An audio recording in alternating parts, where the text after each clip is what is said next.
సదాశివసమారంభాం వ్యాసశంకరమధ్యమాం అస్మదాచార్యపర్యంతాం వందే గురుపరంపరాం. జ్యోతిషశాస్త్రాన్ని భావితరాల వారికి ప్రసాదించిన ఋషుల యొక్క పాదపద్మాలకి నమస్కారం చేసుకుంటూ, అలాగే నాకు ఈ జ్యోతిష విద్యను నేర్పిన గురువర్యులు జ్యోతిష బ్రహ్మ కీర్తిశేషులు శ్రీ ఈరంకి సూర్యనారాయణమూర్తి గారు, శ్రీ దైవజ్ఞ గారి యొక్క పాదపద్మాలకి నమస్కారం చేసుకుంటూ, ఓం శ్రీ మహాగణాధిపతి నమః, శ్రీ గురుభ్యో నమః, హరి ఓం. వీక్షకులందరికీ నమస్కారం.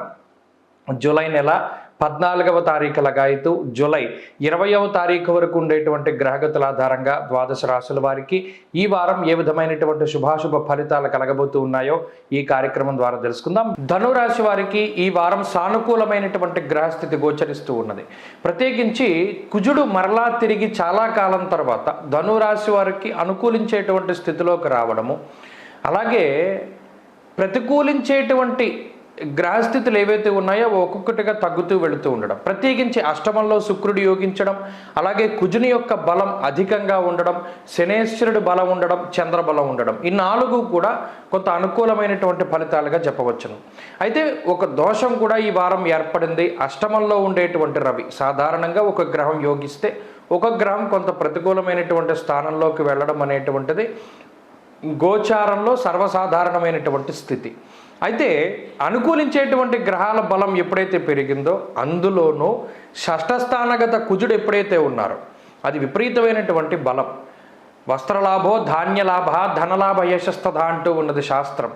ప్రత్యేకించి ఈ గ్రహస్థితి అటు ఆర్థికపరమైనటువంటి అంశాలను పరిశీలనం చేస్తే విపరీతమైనటువంటి ఆర్థిక ఇబ్బందులతో బాధపడుతూ ఉండేటువంటి ధనురాశి వారికి ఒక రకమైనటువంటి ఒక చేయూతనిచ్చినట్టు, ఒక ప్రత్యేకమైన అవకాశాన్ని ప్రసాదించడం, ఇక ఎడారిలో నీటి కోసం ప్రయత్నం చేస్తూ ఉండేటువంటి పరిస్థితుల్లో ఉండే ధనురాశి వారికి ఒక చక్కటి బావి కనబడితే ఎంత ఆనందం కలుగుతుందో, అలా కుజుని యొక్క మార్పు షష్ఠ స్థానంలో ఈ వారం అంత శుభ ఫలితాన్ని ఇస్తుంది. చాలా ఊరట కలుగుతుంది.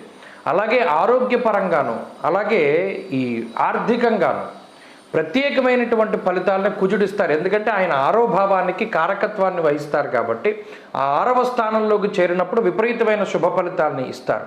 కాబట్టి ఆర్థికంగా ఈ వారం చాలా చక్కటి గ్రహస్థితి. అందులోనూ అష్టమంలోకి శుక్రుడు రావడం కూడా, ఈ అష్టమంలో ఉన్న శుక్రుని యొక్క దృష్టి కూడా అటు ధనస్థానం మీద పడుతుంది కాబట్టి అది చాలా యోగవంతమైనటువంటి కాలము. కాబట్టి ఆర్థికంగా ఈ వారం ధనురాశి వారికి కొన్ని ప్రత్యేకమైనటువంటి అవకాశాలు వస్తాయి. అలాగే ఆరోగ్యపరమైనటువంటి సమస్యలు తగ్గుముఖం పడతాయి. కుటుంబపరమైనటువంటి వ్యవహారాలు ఒక కొలిక్కు వస్తాయి.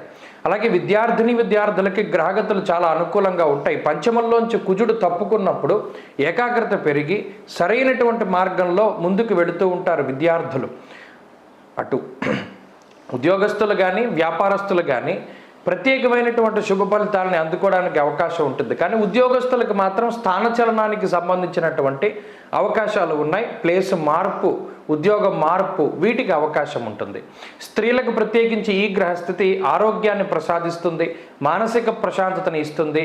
ఎడతెరిపి లేనటువంటి సమస్యల నుండి కొంతకాలం ప్రశాంతమైనటువంటి వాతావరణాన్ని ప్రసాదిస్తుంది. ధనురాశి వారు ఈ వారంలో మరింత అనుకూలమైనటువంటి ఫలితాలని సాధించడానికై దేవీ ఖడ్గమాల స్తోత్రాన్ని కానీ లేదా అమ్మవారి యొక్క ఆరాధనను కానీ చేస్తూ ఉండడం చెప్పదగినటువంటి సూచన.